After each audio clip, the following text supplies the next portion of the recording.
Shalom Jemaat Tuhan, selamat datang kembali di GPT Home Online Service bersama dengan saya Valen. Sebelum kita mulai ibadah kita pada pagi hari ini, saya akan menyampaikan beberapa informasi mengenai GPT Home.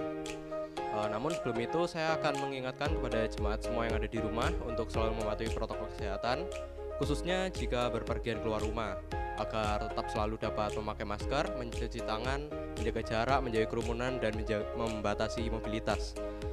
Dan untuk informasinya, ibadah onsite akan selalu dilaksanakan pada setiap hari Minggu pagi dan dibagi menjadi 2 sesi, yaitu sesi pertama dimulai pada jam setengah 7 pagi dan sesi kedua pada jam setengah 9 pagi yang tentunya menggunakan protokol kesehatan.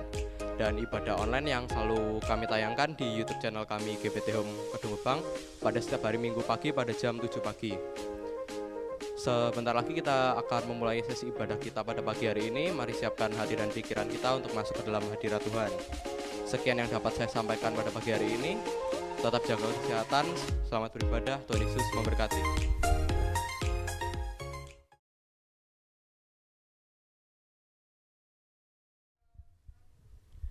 Shalom, puji Tuhan, bertemu kembali kita untuk ibadah online. Mari bersama-sama kita membawa hati kita untuk menjadi tempat hadirat Tuhan bertahta. Dan biarlah kita membawa sepenuh hati kita untuk Tuhan hadir di dalam hidup kita. Mari bersama-sama menyembah Tuhan.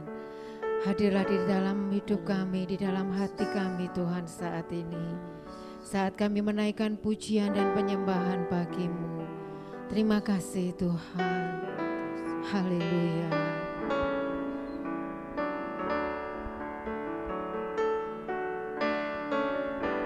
Yesus Tuhan. Saat ku menyembah-Mu, Roh-Mu bekerja, saat ku memuji-Mu, Kau bertata di atas pujian. Saat ku menyembah-Mu Tuhan, haleluya. Saat ku menyembah-Mu, Roh-Mu bekerja, saat ku memuji-Mu, Kau bertata di atas pujian. Ku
sembah,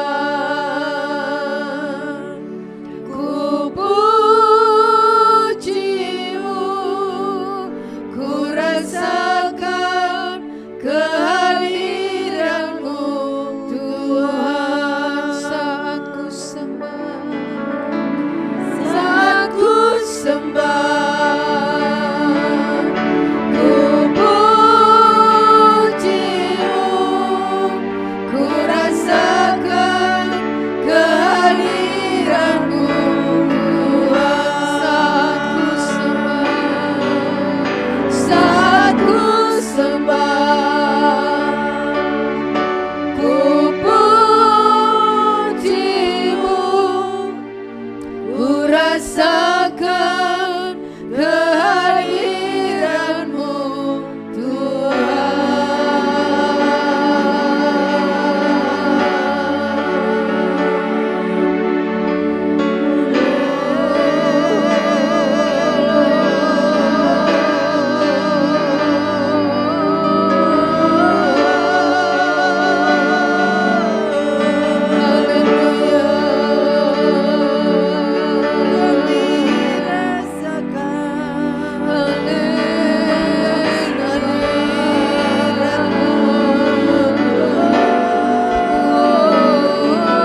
Mari berserah dan percaya kepadanya.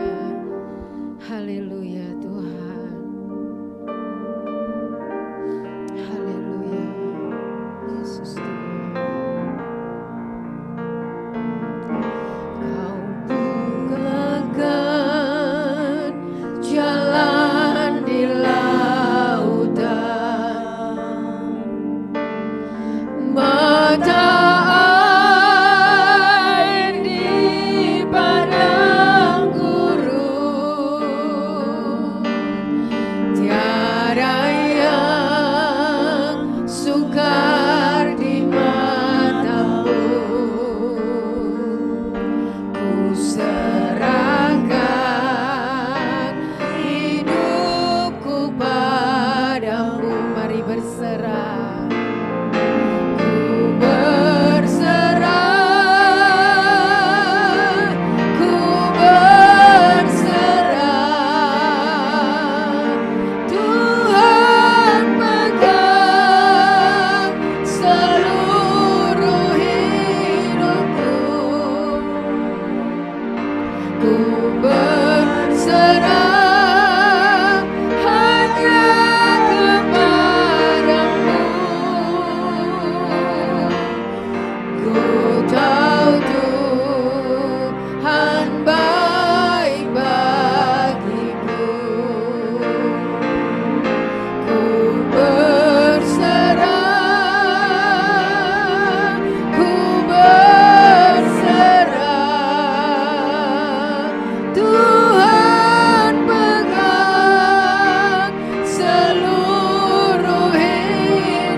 Dia yang sanggup membukakan jalan ketika bangsa Israel menghadapi jalan buntu, sanggup membuka jalan, membelah lautan sehingga bangsa Israel dapat berjalan di tengah-tengahnya dan bisa terbebas dari kejaran tentara Firaun. Dia yang sanggup membuat sumber mata air di padang gurun. Dia Tuhan yang sama, yang sanggup juga membukakan jalan buat hidup kita. Jalan-jalan yang sepertinya buntu, Tuhan sanggup membuat jalan buat kehidupan kita. Mari mau berserah kepada Tuhan. Apapun yang terjadi, Tuhan baik buat hidup kita. Percaya bahwa Dia sanggup membuka jalan buat hidup kita. Haleluya Tuhan.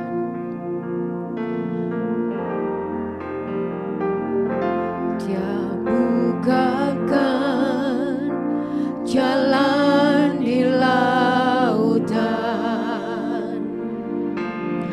mata air di padang gurun, tiada yang sukar di matamu. Ku serahkan hidupku padamu. Ku berserah, ku berserah. Tuhan pegang seluruh hidupku. Ku berserah hanya kepadamu. Ku tahu Tuhan baik bagiku. Mari katakan, ku berserah, ku berserah. Tuhan pegang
kasih Bapa di surga.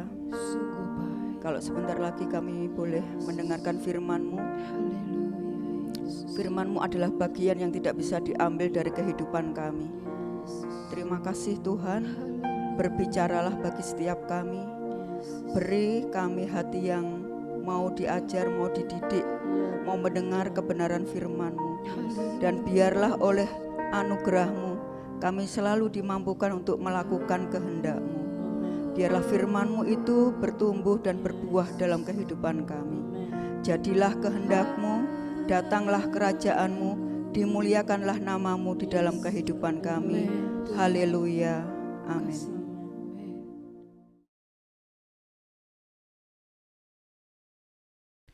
Salam saudara dikasih Tuhan, selamat datang, selamat bergabung dalam ibadah online GPT Home. Sebelum kita bersama-sama mempelajari firman Tuhan, saya berharap saudara bisa mempersiapkan Alkitab saudara, alat tulis ataupun HP yang berisi Alkitab, supaya kita tentunya lebih fokus, lebih serius dalam mempelajari, merenungkan firman Tuhan. Sama seperti jemaat di Berea, bahwa ketika mereka serius mempelajari firman Tuhan, merenungkan firman Tuhan, hidup mereka jadi lebih baik. Mari bersama-sama saudara-saudara kita buka di dalam Ibrani pasal 11 ayat yang keempat. Ada satu hal yang rupanya menarik saya untuk saya membaca kembali mengenai iman, saudara-saudara. Jika saudara memperhatikan Ibrani pasal 11 ayat yang keempat, maka saudara mendapati tentang Habel dan Kain. Saya bacakan. Karena iman, Habel telah mempersembahkan kepada Allah korban yang lebih baik daripada Kain. Dengan jalan itu ia memperoleh kesaksian kepadanya bahwa ia benar. Perhatikan, bahwa ia benar. Karena Allah berkenan akan persembahannya itu, dan karena iman ia masih berbicara sesudah ia mati. Ada beberapa hal yang perlu kita luruskan, saudara-saudara, bahwa persembahan Habel diterima oleh Allah, sedangkan Kain tidak. Saudara-saudara, bukan karena Habel mempersembahkan hewan ternak, sedangkan Kain mempersembahkan hasil dari pertanian. Enggak seperti itu. Ataupun karena Habel itu orang yang baik. Enggak juga, saudara-saudara. Jadi kita perlu memperbaiki kerangka berpikir kita dulu, kita melihat keutuhan firman Tuhan perjanjian lama dan perjanjian baru. Saudara jika memperhatikan di dalam Roma pasal 3 ayat 10 dan 11, di situ Paulus menjelaskan, kalau saudara bisa mulai dari ayat yang ke-9, jadi bagaimana, adakah kita mempunyai kelebihan daripada orang lain? Sama sekali tidak. Sebab di atas telah kita tuduh baik orang Yahudi maupun orang Yunani bahwa mereka semua ada di bawah kuasa dosa, termasuk Kain dan Habel. Jadi tidak ada yang lebih baik. Seperti ada tertulis, tidak ada yang benar seorang pun tidak. Tidak ada seorang pun yang berakal budi, tidak ada seorang pun yang mencari Allah. Semua orang telah menyeleweng, mereka semua tidak berguna, tidak ada yang berbuat baik, seorang pun tidak. Saudara-saudara, jelas sekali saudara-saudara bahwa karena kuasa hukum dosa yang terjadi ketika Adam dan Hawa melanggar kedaulatan Allah, saudara-saudara, dosa merasuk kepada manusia pertama dan kepada keturunan mereka. Jadi baik Kain maupun Habel, saudara-saudara, mereka sama-sama ada di dalam kuasa dosa. Jadi Kain tidak lebih baik sebenarnya daripada Habel. Kain tidak lebih benar daripada Habel. Yang menjadikan persembahan Habel diterima adalah iman. Saudara-saudara, ini adalah satu konsep yang dijelaskan oleh Paulus di dalam surat Roma kepada jemaat Roma. Apabila saudara memperhatikan Ibrani pasal 11, saudara-saudara, ayat yang pertama dimulai dengan definisi iman. Iman adalah dasar dari segala sesuatu yang kita harapkan dan bukti. Bukti dari segala sesuatu yang tidak kita lihat. Yaitu yang kekal, saudara-saudara. Namun jika saudara memperhatikan, saudara-saudara, urutan pertama dari para pahlawan iman Urutan pertamanya adalah Habel. Tidak ada nama Adam, tidak ada nama Hawa. Tiba-tiba loncat kepada Habel. Kenapa saudara-saudara? Karena Paulus ingin menunjukkan kepada saudara dan saya bahwa ketika persembahan itu diberikan, Allah melihat iman. Sama seperti kepada Abraham, yang Allah lihat adalah iman. Oleh karena percaya, maka Abraham dibenarkan. Sama kepada Habel. Habel mempersembahkan korbannya berdasarkan iman, bukan karena perbuatannya, saudara-saudara, bukan karena ia merasa lebih baik dari Kain, enggak, saudara-saudara. Sama sekali tidak. Jadi kita perlu memahami hal ini dengan baik. Satu konsep yang utuh, saudara-saudara, di dalam Alkitab, bahwa seseorang dibenarkan itu karena iman, bukan karena perbuatan. Karena jika karena perbuatan, saudara-saudara, jelas sekali Roma pasal 3 menjelaskan bahwa semua orang ada di dalam kuasa dosa. Jika tidak dimulai dari iman, saudara-saudara, saudara dan saya tidak ada di dalam posisi orang benar. Saya bacakan di dalam Ibrani pasal 11, saudara-saudara, dalam terjemahan New King James. Dengan iman Habel telah mempersembahkan kepada Allah suatu korban yang lebih baik dari Kain. Oleh sebab itu ia mempunyai kesaksian bahwa ia benar. Jadi saudara-saudara, kemudian Allah bersaksi tentang persembahannya dan dengan iman. Ia masih berbicara sekalipun sudah mati. Mari kita baca saudara-saudara Kejadian pasal 4, kisah yang original dari Alkitab Perjanjian Lama mengenai Habel dan Kain. Saya akan mulai saudara-saudara dari ayat yang ke-3. Setelah beberapa waktu lamanya, maka Kain mempersembahkan sebagian dari hasil tanah itu kepada Tuhan sebagai korban persembahan. Habel juga mempersembahkan korban persembahan dari anak sulung kambing dombanya, yaitu lemak-lemaknya.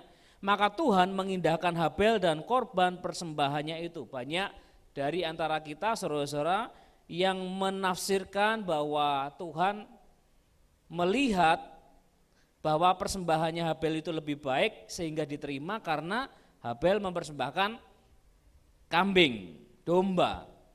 Enggak, saudara-saudara, bukan karena itu. Dijelaskan dalam surat Ibrani pasal 11 itu karena iman, bukan karena jenis persembahan. Perhatikan saudara-saudara, hidup saudara dan saya menjadi berkenan itu artinya diterima. Dektos, saudara-saudara, dalam bahasa Yunani, itu artinya saudara diterima, saudara-saudara, bahwa hidup saudara berkenan itu karena iman, bukan karena perbuatan baik. Jadi apapun yang saudara bisa berikan kepada Tuhan itu basicnya adalah iman. Dan iman itulah yang dilihat oleh Allah. Sekarang perhatikan saudara-saudara, ayat yang ke-5. Tetapi Kain dan korban persembahannya tidak diindahkannya, lalu hati Kain menjadi sangat panas dan mukanya muram dan seterusnya. Kejadian ketika Kain membunuh Habel karena iri. Kita tidak akan bahas itu, kita akan membahas tentang Habel. Jika saudara memperhatikan baik-baik, saudara-saudara, di bagian yang terakhir, Ibrani pasal 11 ayat yang ke-4 dikatakan seperti ini. Dan karena iman, ia masih berbicara sesudah ia mati. Kalau di terjemahan New King James ada komanya, saudara-saudara, ia masih berbicara sekalipun sudah mati. Saudara perhatikan enggak bahwa ada kejanggalan saudara-saudara yang dituliskan oleh penulis surat Ibrani ini. Saudara-saudara, yang saya percaya ini adalah Rasul Paulus. Dan ia menuliskan seperti ini, ia masih berbicara sekalipun sudah mati. Aneh saudara-saudara, Habel sudah mati, dia tidak bangkit lagi sehingga dia tidak berbicara. Tetapi Alkitab menulis bahwa ia masih berbicara saudara-saudara sampai dengan hari ini kepada saudara dan saya, gereja Tuhan. Tentang apa? Nah, itu yang kita mau pelajari, saudara-saudara. Maka dari itu, saudara-saudara, topik hari ini adalah, saudara-saudara, darah perjanjian Kristus. Kenapa saya menyebutkan tentang Kristus? Saudara-saudara, jika saudara dan saya pernah baca berita bahwa ketika terjadi pembunuhan, saudara-saudara, sampai terjadi pertumpahan darah, saudara-saudara, darahnya tertumpah di mana, kemudian ada alat pembunuhan seperti pisau, saudara-saudara, dan darah itu menempel di pisau. Meskipun pisau itu dicuci seperti apa, saudara-saudara, jejak DNA itu masih menempel di pisau. Dan itulah yang menjadi kesaksian. Saudara perhatikan, ketika Habel dibunuh oleh Kain, saudara-saudara, darahnya tertumpah. Darah inilah yang memberi kesaksian. Mari kita buka, saudara-saudara, Ibrani pasal 12 ayat yang ke-24. Dan kepada Yesus pengantara perjanjian baru dan kepada darah pemercikan yang berbicara lebih kuat daripada darah Habel. Jadi yang dimaksud tentang ia masih berbicara sekalipun sudah mati itu adalah darahnya yang berteriak kepada Allah. Itu pernah dijelaskan oleh Tuhan Yesus sendiri, saudara-saudara, bahwa darahnya Habel itu berteriak, saudara-saudara. Bersaksi. Saudara-saudara dikasih Tuhan, darahnya Habel itu memberi kesaksian tentang bahwa orang itu berkenan karena iman. Saudara-saudara, bahwa Habel, saudara-saudara, nama Habel itu berarti nafas, kesia-siaan, hal yang sebentar saja bisa hilang. Tetapi perhatikan namanya Kain, jika saudara membaca Kejadian pasal yang keempat, yang disebutkan peristiwa kelahirannya beserta dengan alasan memberi nama itu hanya Kain, Habel tidak. Saudara perhatikan Kejadian pasal 4 ayat 1. Kemudian manusia itu bersetubuh dengan Hawa istrinya dan mengandunglah perempuan itu lalu melahirkan Kain.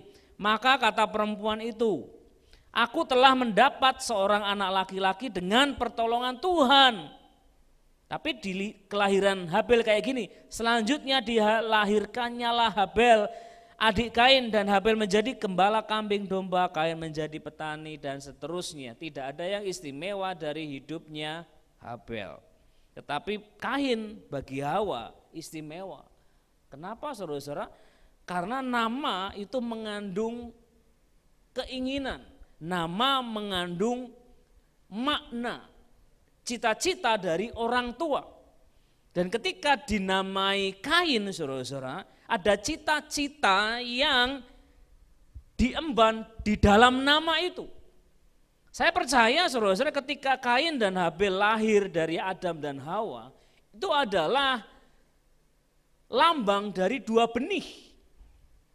Satu benih dari iblis, satu benih dari Allah.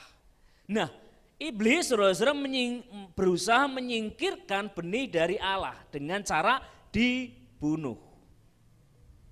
Dan matilah Habel. Kain, saudara-saudara, mengandung nama mendapat pertolongan Tuhan.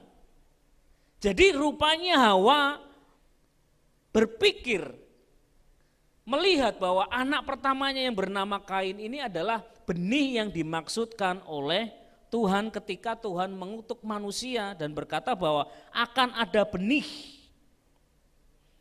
yang akan membebaskan mereka dari kutuk itu. Jadi ketika Habel mati, saudara-saudara, bagi Adam dan Hawa itu sepertinya tidak ada rasa apa-apa karena anak inilah, Kain inilah yang harusnya jadi benihnya. Ternyata ini Kain adalah benihnya iblis, saudara-saudara. Kemudian dia terbuang dan mengembara. perhatikan kembali Ibrani pasal 12 ayat yang ke-24. Kita kembali ke darahnya Tuhan Yesus. Ibrani saudara-saudara memperbandingkan antara darahnya Habel dengan darahnya Tuhan Yesus. Darahnya Habel itu saudara-saudara berbicara tentang orang benar yang dibenarkan oleh iman. Saudara-saudara, tetapi darahnya Tuhan Yesus adalah, saudara-saudara, perhatikan, darahnya Tuhan Yesus berbicara pengampunan atas segala dosa manusia. Amin, saudara-saudara.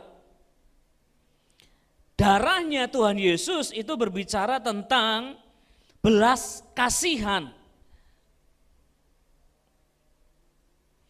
Darahnya Habel itu saudara-saudara berteriak kepada Allah menuntut pembalasan. Sementara darahnya Tuhan Yesus berteriak kepada Allah saudara-saudara menuntut pengampunan. Perhatikan ketika saudara-saudara kita melihat perjanjian lama di kemah suci Musa ataupun di zaman Salomo bait Allah saudara-saudara, darah itu dipakai untuk menyucikan semua benda di bait Allah. Dan seorang imam saudara-saudara juga pun harus mempersembahkan lembu bagi dirinya sendiri. Tetapi Tuhan Yesus saudara-saudara sebagai imam besar agung saudara-saudara, ketika dia mati di atas kayu salib saudara-saudara, itu membuat semua orang yang diperciki darahnya, yang percaya kepada nama Tuhan Yesus Kristus itu menerima pembenaran.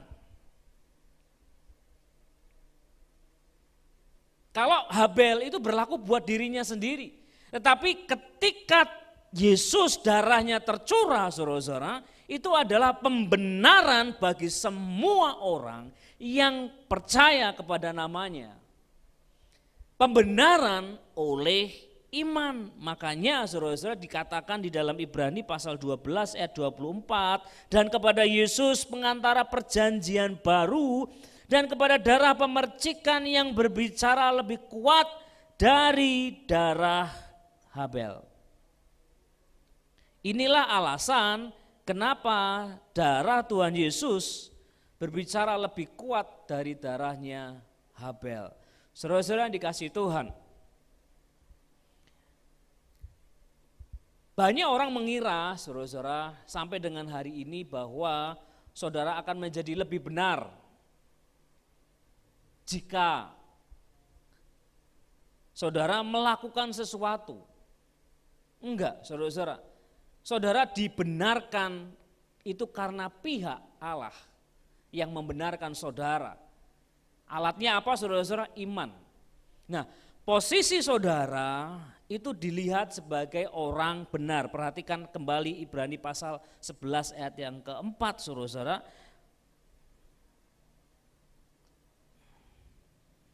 Karena iman Habel telah mempersembahkan kepada Allah korban yang lebih baik daripada korban Kain. Dengan jalan itu ia memperoleh kesaksian kepadanya bahwa ia benar. Bahwa ia benar, saudara-saudara. Jadi kita harus memperbaiki kerangka berpikir kita, saudara-saudara, memperhatikan kembali saudara-saudara apa yang selama ini saudara sedang lakukan. Jika saudara berusaha untuk menjadi lebih benar, saudara salah. Tidak seperti itu saudara-saudara. Yang harusnya terjadi adalah saudara dan saya mengaktifkan iman kita, saudara-saudara, bukan menjadi lebih benar. Tidak seperti itu saudara-saudara, tetapi menjadi orang yang saudara-saudara menerima pembenaran hidup benar. Itu yang harus terjadi kepada saudara dan saya. Mari saudara-saudara buka Lukas pasal 23 ayat 34.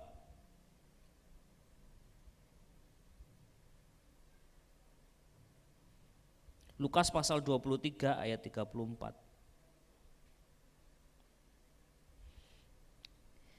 Yesus berkata, "Ya Bapa, ampunilah mereka, sebab mereka tidak tahu apa yang mereka perbuat." Dan mereka membuang undi untuk membagi pakaiannya. Orang banyak berdiri di situ dan melihat semuanya. Pemimpin-pemimpin mengejek dia, katanya orang lain ia selamatkan, biarlah ia sendiri menyelamatkan dirinya sendiri. Jika ia adalah Mesias, orang yang dipilih Allah. Saudara-saudara, orang-orang mulai mengolok Tuhan Yesus ketika Tuhan Yesus disalib. Kemudian mereka juga membuang undi, membagi pakaiannya. Tetapi yang Tuhan Yesus lakukan adalah Ia berkata seperti ini, ya Bapa, ampunilah mereka, ampunilah mereka.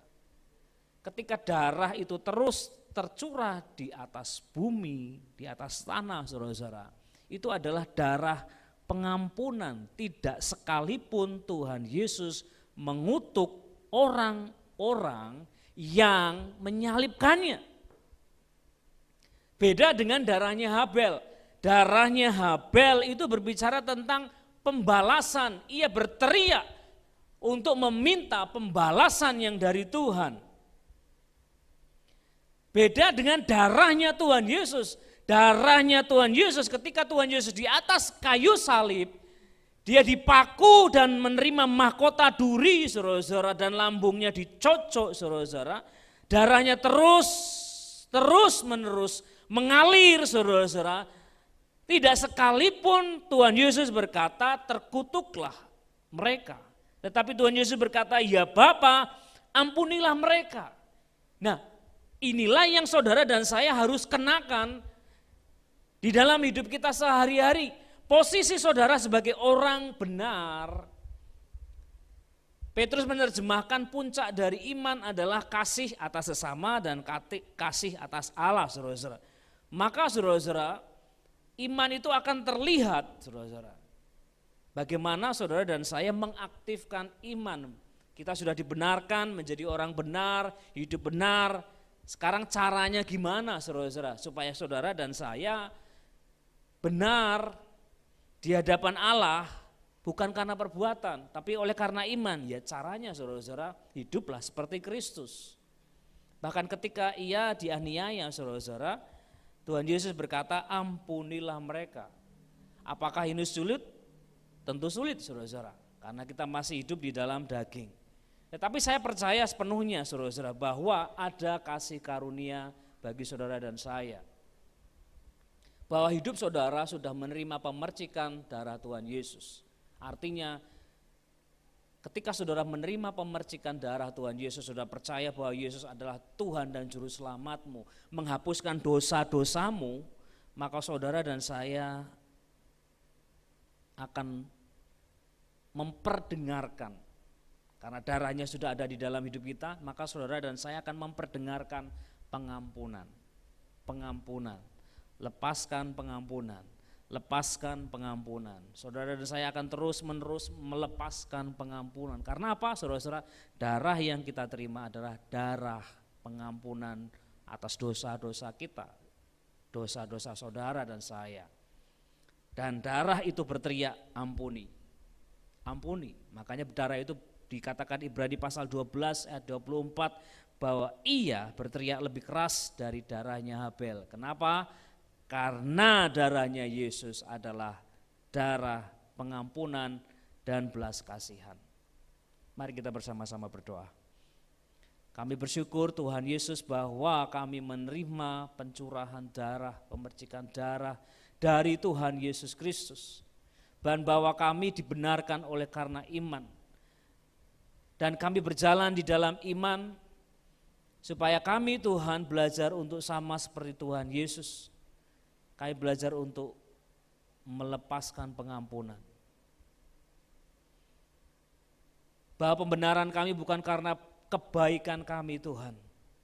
Tetapi karena kami percaya sepenuhnya bahwa Engkau Tuhan sanggup menolong kami, melepaskan kami dari ketidakmampuan kami Tuhan.